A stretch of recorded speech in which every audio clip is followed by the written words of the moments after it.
Who the fuck are these guys? Hi there, my name is Mr. Emerald. I like jazz fusion. Jazz fusion is a subgenre of jazz that combines multiple genres together to create music. Most notably, it consists of jazz, pop, and rock all combined together into one genre. Now, when this genre was formed in the late 70s, it quickly spread worldwide. However, when it was formed, it was most prevalent in Japan. And who was one of the most significant bands of that time? These guys. Chances are, if you've listened to jazz fusion before, then you've listened to CASIOPEA. CASIOPEA, also known as CASIOPEA, is a jazz fusion band formed in 1976 by guitarist Issei Noro. The band's original lineup in 76 consisted of Issei Noro on guitars, Itahiko Koike on keyboard, Tatsuo Sakurai on bass, and Toru Suzuki on drums. In 1977, Koike was replaced with keyboardist Minoru Bukaya, and Suzuki was replaced with the drummer Takashi Sasaki, which then became their lineup for their very first professional debut. And it all started with this. This is East West 77. It is a compilation vinyl of various bands from the competition East West, including CASIOPEA. This album was CASIOPEA's first debut. Look, there they are up there. They initially performed 2 songs there. They played Flying and Midnight Rendezvous. Both tracks have been released. I don't need to tell you where they are. Go and find them. You can see from here that there's actually 2 vinyls in here because this is a really long release. It's also a really old release. So it comes with 2 vinyls with music on both sides. Side A, side B, and then disc 2, side C, and side D. And yes, I do have a record player. So all of these vinyls I can play. This vinyl is considered by many to be one of like the holy grails of early jazz fusion. Mainly because A, it's got CASIOPEA's like first ever debut. It's also got Southern All-Stars and a bunch of other bands with interesting names like Jibo in Dion. Also look, this is Southern All-Stars in the back. Look at them go. And because this album has such a high demand, listings for this go for hundreds of dollars, sometimes even thousands. I paid $20 for this. I don't know how I did it. It was just must have been an early listing on Mercari. I saw it going for $20. It was saying, oh, there's a bit of a scratch on one of the discs. I bought it instantly. It arrived. It plays perfectly. Fun fact about me, I have a Jazz Fusion Archive channel. It has more subscribers than my main channel. And some of the stuff that I show in this video will be on that channel, including East West 77. Until I uploaded my rip on YouTube, there was no like full rip of the whole East West 77. It was really just like CASIOPEA's bits and like 1 or 2 other bands. I guess I'm doing the world a favor, I guess. Now, East West didn't stop at 77. There are many other different releases going from 78 to I think around 1985 or so. But CASIOPEA didn't start at 77. They actually played in East West 76, where they were a finalist for that competition. And I can't remember if they won any awards.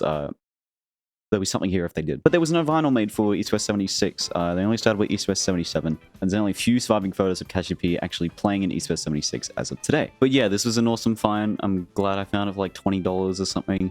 Pretty cool in my collection. Check out the rip. So after East West 77 in 1978, CASIOPEA started playing at local venues across Tokyo, Japan. 2 noticeable venues being the Roppongi Pit Inn and Hitachi Lodi Plaza. But then in late 78, CASIOPEA struck a record deal with Alpha Records. And so Issei Noro put all of his best works together to create this album.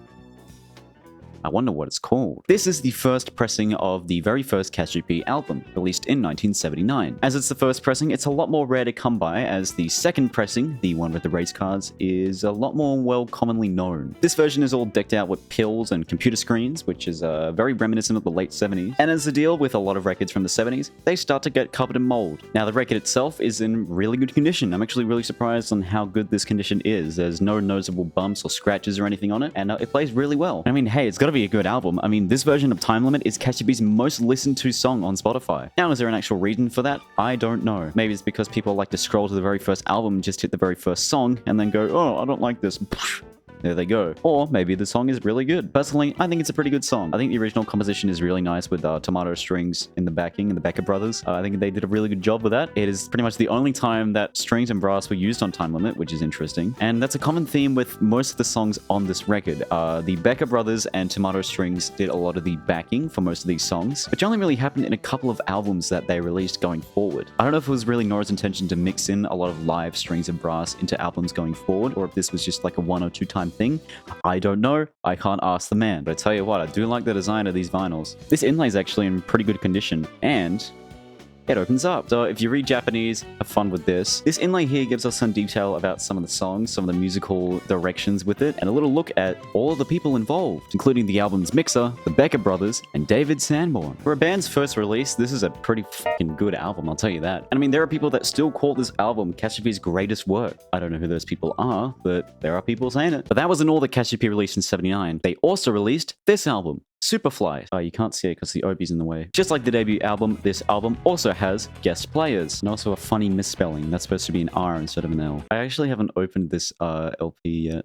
Well, no better time to do it than now, I guess. And there it is, looking the exact same as before. And just like the previous one, there's also an inlay. Check out that picture. Don't they look great? They look like freaking astronauts. Now, something I feel about Superfly is that I kind of feel like people forget this album exists. Like when people talk about early Casiopea albums, they're always talking about Cassiopeia, Thunder Live, Makeup City. Do people really talk about Superflight much? Maybe I'm just out of the loop with Superflight, but I don't really hear it mentioned much. But I'll tell you what, some of these songs are fucking great. But what's also interesting about Superflight is that it's the first album to have a arrangement not made by Issei Noro. This song here, Sailing Alone, was actually composed by the bassist Tetsuo Sakurai, and it's actually mislabeled on the album, which is interesting. But while I'm here, some recommendations from this album. Take Me is great. It's got a string arrangement by Minoru Mikaya. Asayake, it's the first time it was on the album, and it also ends really abruptly. I Love New York is great. It's the first time Mikaya uses the vocoder in a song. And Mighty Mouse, which they only really played at live shows in the late 70s and early 80s, so it was nice to see it here. And just like that, we're now into 1980. The year kicks off,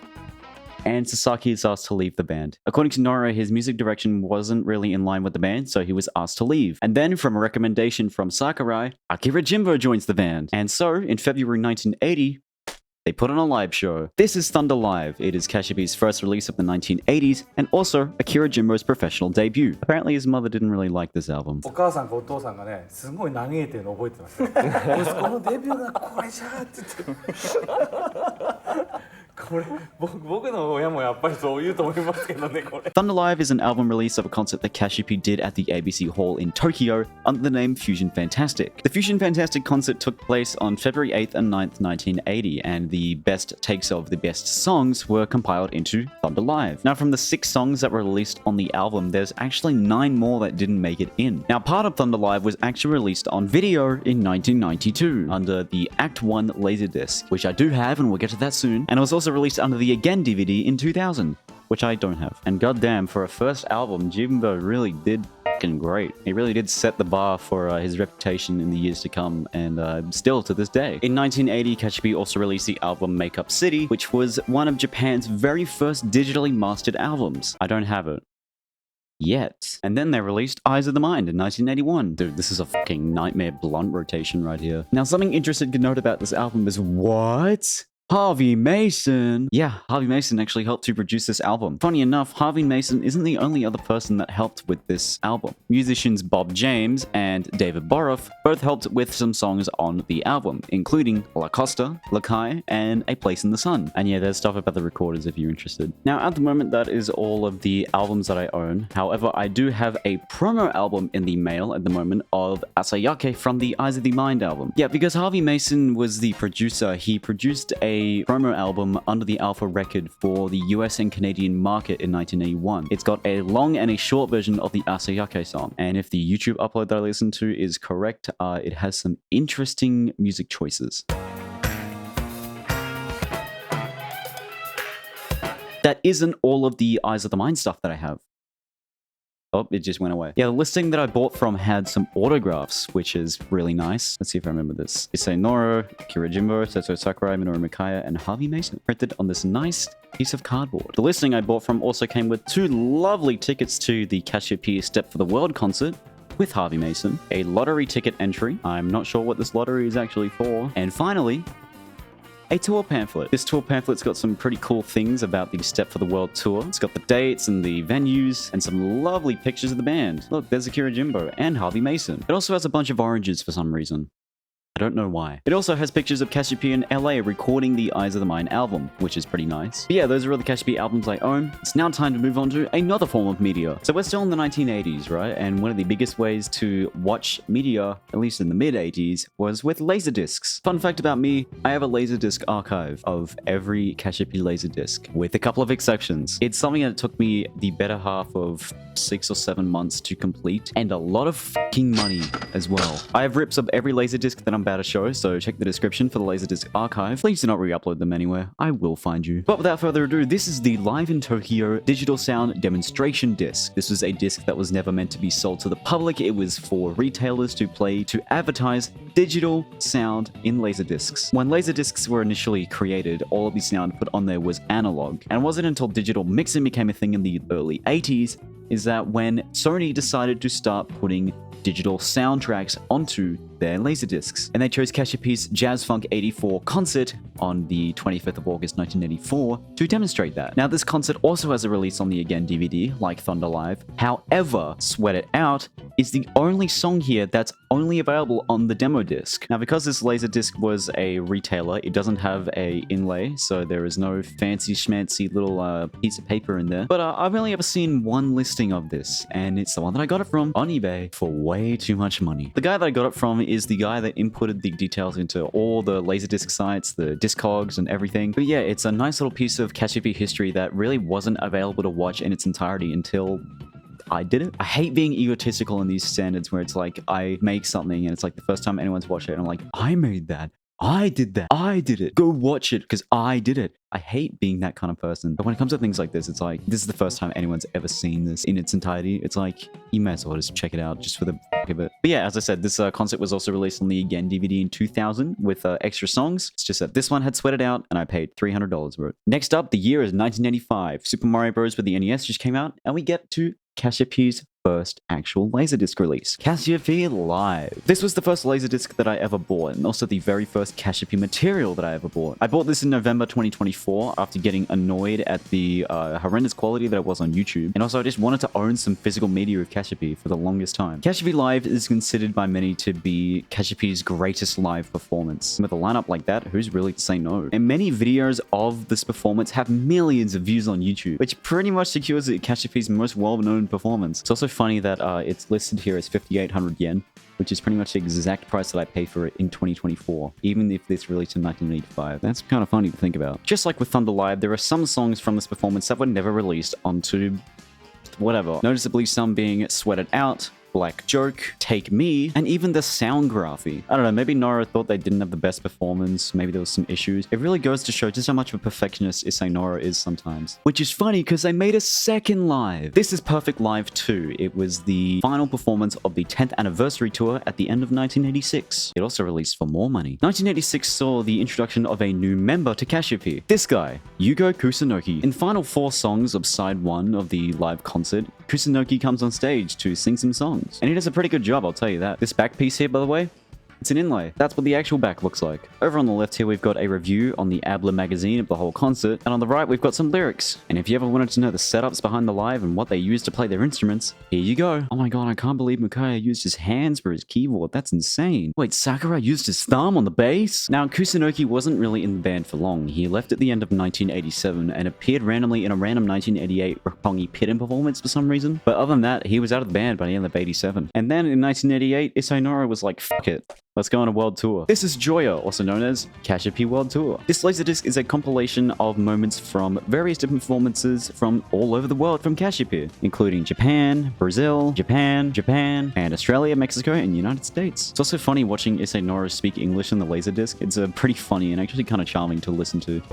Daniel, so we didn't know the pianist coming. So because you told me that, right? I did know. That's the reason why. We believe, man. Yeah. Here's the inlay. It looks so bland. But then if you open it up, Oh my god, there's words! From what I can see, it's an interview of the whole tour. Just from the fact there's different names on the side. And it's also a little charming photo of the band. How great. I'm sure we'll see these two again. We now reach the end of the 1980s, where at the end of 1989, after a bit of disagreement in the band, drummer Jimbo and bassist Sakurai leave the band to form their own duo, Jim Saku. Heading into 1990 with the band at this point officially only being Mikaya and Noro, Noro decides to call up Yoshihiro Naruse, and in this phone call he asked him if he would like to join the band for at least 10 years. Well, it's been 35 years since then, and Naruse is still in the band. Noro also contacted the drummer Masaki Hiyama, someone he had known since the early 80s, and so to celebrate the second era of the band, The Party was born. The Party is interesting when it comes to CASIOPEA LaserDiscs because all the music and visuals that you're watching in the LaserDiscs happen at the same time. The whole album is a live studio recording, but it's recorded live. I don't know how else to say it. The LaserDisc is live footage of the live mix of the album being recorded at the same time. And there's also dance choreography in there as well. Now, The Party has a really late 80s aesthetic vibe to it with such classics as Cyberzone, Flush Up, Tokimeki, The Party Night, Illusion. It's also the only CASIOPEA LaserDisc to be shot entirely on film cameras. That explains why it's all in 24 FPS greatness. Here's the inlay for the LaserDisc. It has some words, and it's got even more words on the back. And it's got some reviews for the looks of it. And it's got a nice little photo of the band. And that's on all the LaserDiscs that they released in 1990. What the f is that? Okay, I really shouldn't be so harsh with this. This is Splendor. This is a 5-inch LaserDisc, also known as a video single disc. This LaserDisc only has one song on it. Can you guess the name? Splendor, the song itself, was actually a commission from the company Pioneer. Pioneer commissioned CASIOPEA to create them a theme song for the F1 Rally Championships in 1991. And so Noro and Mikaya teamed up to create Splendor. And as a way to advertise the song, which consisted of a compilation of footage of random race cars from their team. Now, there is actually a second release of Splendor on CD. It included Splendor and also the song Illusion from The Party. I don't know why this man did that. Don't ask me. This is also the last LaserDisc that I've actually gotten. I only actually got this LaserDisc last week, and you can tell that from the day they shipped it from the store I bought it from. Also, another fun fact about this disc as I try to put it away, when I got it, it came scratched. Yeah, I noticed that the first like 30 seconds or so as I was trying to rip, it just wouldn't read it. It would just be seeking track 2 or whatever it was. And so I looked into it, I cleaned it all up, and it works fine. But if you think we're done with small LaserDiscs, But if you think we're done with small LaserDiscs, oh no. Here's motion pictures from Full Colors. So in 1991, CASIOPEA released the album Colors, and in conjunction with that, they released this. Yeah, this packaging wasn't in the greatest shape when I got it, so I'm gonna take it out of the packaging. Et voila. So I do like the look of the music video for Fight Man, like having it in like the rows of like the different instruments and stuff. It's pretty cool. And also the fact they're using war footage, that's interesting choice. And there is also some behind the scenes footage in there from recording the Full Colors album, which is interesting. I can't understand it because I can't understand Japanese, but oh well, whatever. Here's a picture of the team behind motion pictures from Full Colors. Do you recognize anyone? Besides from these guys. Also forgot to mention, this is a 9-inch LaserDisc, also known as an LD single, which is something I thought would be interesting to say. They've all had digital audio, by the way. Every single LaserDisc so far. Alright, not wasting any more time, this is made in Melbourne. So, 1992 rolls around. CASIOPEA heads to Australia for the production of their album Active. And while they were in Melbourne, they decided to hold a live concert and turn it into a LaserDisc. How great. Yep. That's what you do as a band. This performance was held at the Melbourne Metro nightclub, as you can see right here. And I remember when I said that The Party was the only LaserDisc filmed on film. Yeah, I lied. The intro to Made in Melbourne is also shot on film. And there are other parts in there that are shot on film for some reason. Why'd they do that? Something I just realized about this LaserDisc, it has a date stamp from when the person bought it. That's 1992, July 3rd, which is like a week after the LaserDisc released. It says number 63, so like, is this a 63rd copy from the place that the person bought it from? I don't know. That's something interesting that I didn't actually see the first time I got this. This is the inlay cover. It's got some nice graphics. Also, something I did notice about this LaserDisc is that sometimes it is very obvious when they are playing an audience track over the song. Like, they fade it in and they fade it out so obviously. Like, watch this.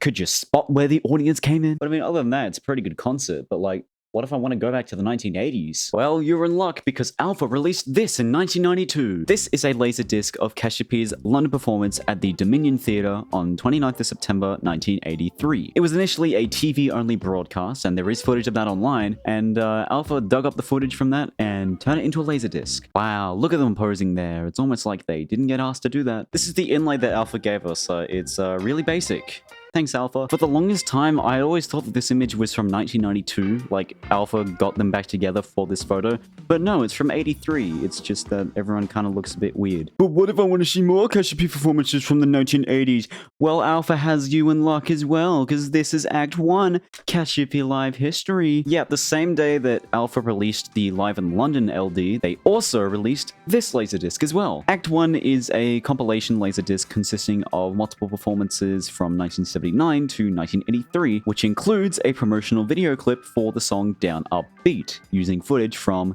Jazz Funk 84. This laserdisc release is probably one of the most historical ones because it was the first time that a lot of old Cassiopeia footage was readily available to the public. So fans of Cassiopeia in the late 70s and early 80s could take this and relive those days. And I mean, hey, where else are you gonna see footage from Mint Jams? Everyone loves Mint Jams. Everyone loves Mint Jams, right? Here's a look at the inlay. It's got two pictures from 1979, and I believe this was written by Tetsuo Sakurai. Someone correct me if I'm wrong. And there's nothing on the back. Why, Alpha, why? Okay, so we're out of the 80s now, and we're now into the mid-1990s. Cassiopeia has just released their album Flowers, and to go along it, they release Detail of Flowers. Detail of Flowers is a behind-the-scenes documentary of the process behind making the album Flowers. It also includes footage of a couple of studio lives and footage of Cassiopeia's performance at the North Sea Jazz Festival in 1996. This was Cassiopeia's last laserdisc they released before moving to DVDs in 2000 with the release of, again, That's a Flower. And on the other side, we get some lovely little photos in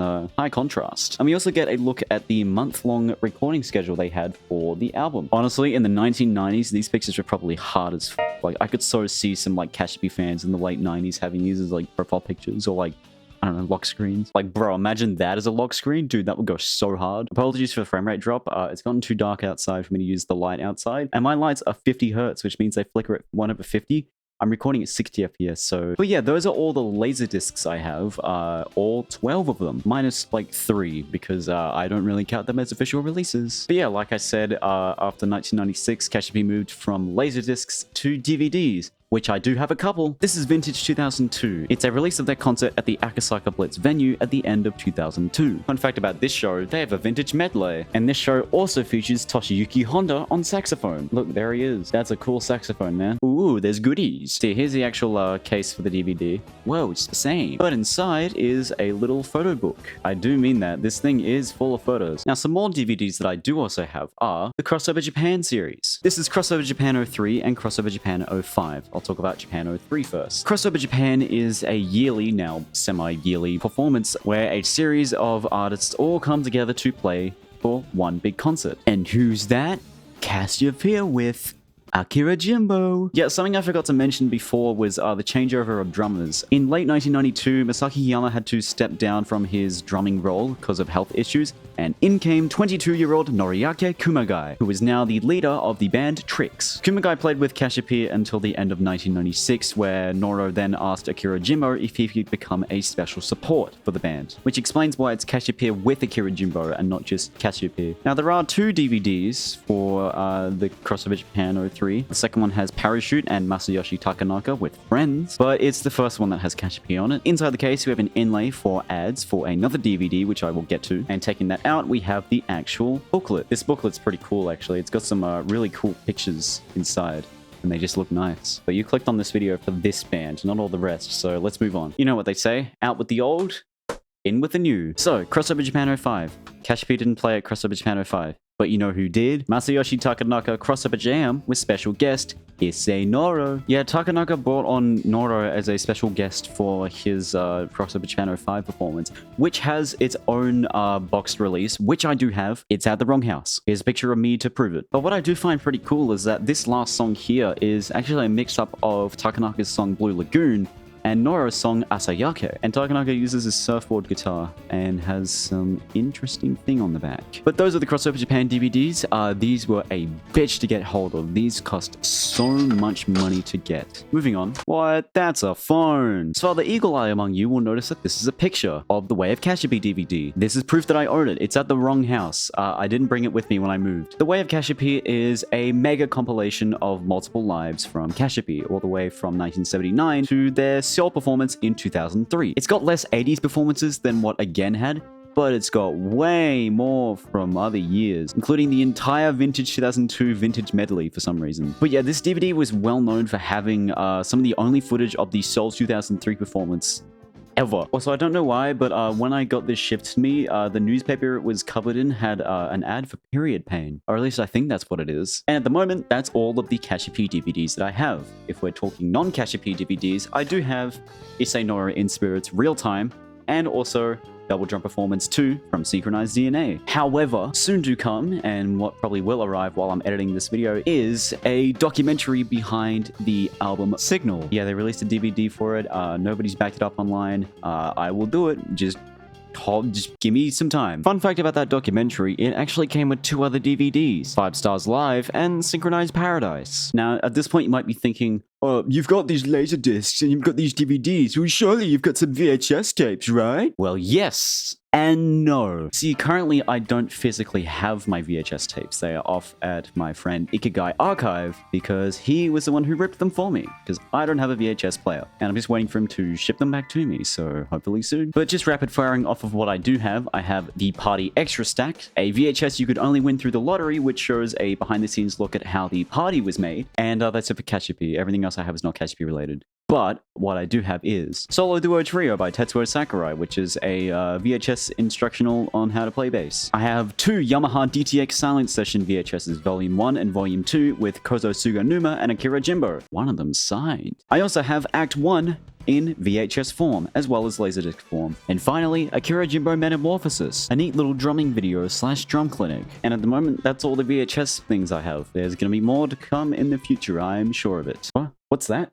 Oh my god, it's boring time! We're going to talk about some books for a little bit, and starting with Crossover Guitarist Volume 14. Cassiopeia. This book was released in 1979 as part of Intersong's Crossover Guitarist series. It's got interviews from every member of the band in 1979, including Sasaki. It also gives you a look at the equipment that the band used at the time, and the main attraction, lots and lots of sheet music. The songs which have sheet music are Time Limit, Midnight Rendezvous, Swallow, and Black Joke. Each song does also have some musical theory notation for each instrument, so that when you play it, you know what the hell you're doing. And originally, this did also come with a flexi disc. My buddy Bleach has a rip of that somewhere. Go check it out. It'll be in the description. But that's not the only band scores I have. I have these. So what exactly is this? Well, it is a band score series for mint jams, or more really just songs from the early 80s of Cassiopeia. It's also got some really high detail pictures of the band. Like, Jesus Christ, I didn't want to see Sakurai's mustache in such high quality. But yeah, this is just score sheet music. That's all it is. Nothing special. Now heading out of the band score sheets, this one's a little interesting. Keyboard Special magazine. This is the October 1990 issue of Keyboard Special, a hyperactive sound magazine, as what it says. This was a monthly magazine that did music updates, and they've got a whole section of a brand new Cassiopeia Live. You can tell because the front is of Mukaya. So when we open up this magazine, we get ads. But the next page over, here's that brand new 90. This is a picture from Cassiopeia's brand new 90 live tour. Everyone's dressed up in the party clothes, looking absolutely dashing, and it's got a bunch of miscellaneous pictures like Narase on drums. And I'm sure this would be a great read if I could read Japanese, which I cannot. But it does give you a look of the brand new Mukaya System 90, aka what Mukaya was using for 1990. And it does give you a nice little graph look at the equipment used at the time. Holy crap, that's a lot to look at. But other than that, that's really it for the Cassiopeia stuff in here. There's more ads and more ads. Also, this magazine smells like a chlorine-filled pool. There's also a page for the newly formed Jim Saku in Summer Live, and there's also a songbook including Cyberzone from Cassiopeia. Wow. Look at this lovely sheet music. Other than that, that's really it. I got this to scan the photos. And you know what?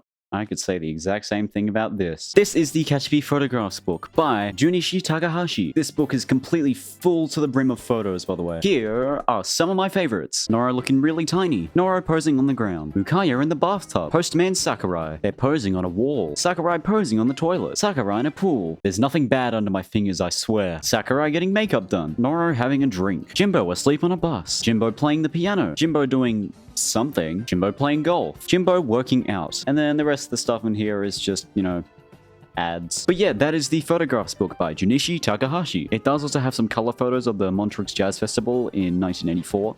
Cool. And just some really good photos in general. It's a really nice book. If it ever goes on sale, you should buy it. Now, before I wrap this up, there is one more piece of CASIOPEA memorabilia that I have left to talk about. And that is all of these tour pamphlets. Yeah, I have way too many tour pamphlets. These are pretty cool pieces of CASIOPEA memorabilia. Like, damn, where else are you gonna find this picture? But my problem is just I have way too many of them. I won a Yahoo auction online for 22 books of CASIOPEA tour pamphlets. Here's what I do have though. I'll show you the covers real quickly, starting with Crosspoint Tour, CASIOPEA 82, the Voyages Tour, CASIOPEA 83, CASIOPEA 84, CASIOPEA 1987, the Euphony Tour, the Brand New 90 Tour, Active Tour 1992, Renewal Gig 1993, Dramatic Tour 1993, CASIOPEA 295, Freshness, Light and Shadows, CASIOPEA Concert Tour 97, 20th Anniversary Material Tour 99, Main Gate Tour 2001, and finally a Crossover Japan 03 tour booklet. Also, something I did want to quickly mention, the Renewal Gig 93 and the Crossover Japan 03 tour pamphlets both had tickets in them. Cool. I also have this random The Square tour pamphlet. I mean, I like the Square stuff, but wasn't expecting to get this actually. Now, I know that I kind of just skipped through everything, and that's because if I were to go through all those tour pamphlets, I would be here another 2 hours. I started recording this at 3 p.m. It is now 6:30 p.m. I don't want to keep going, dude. I want to go and do things. So if you'd like me to go through those tour pamphlets, let me know, and I might consider going through them for a second video. But yeah, that is my CASIOPEA collection at the moment, starting with East West 77, and ending with Crossover Japan 05, if you can really count that. Now, I'm sure as I'm editing this, I'll probably get new stuff, like that Asayake promo disc might come. I might get 1 or 2 other things in the meantime that are rare, but at the moment, that's my complete collection. If I had to choose my 2 favorites, it would be these 2. Mainly because these are both really rare pieces of media. One is really sought after, and one most people didn't know existed. But also the fact that like these 2 pieces of media in their full state really weren't online until I got them. And seeing in the comment sections for both uploads, just seeing the outpour of fans showing love and support for CASIOPEA is just, it's amazing. It feels great for me to be able to take these and archive them for more people to see, because like at some point, if nobody does this, they're lost media. Nobody gets to see these anymore. So being able to preserve them on sites like YouTube, Internet Archive, and other places, it's great. It keeps this hobby alive and also gives me an excuse to spend money. Because how else am I going to spend money to take a look at Sakurai naked in a swimming pool?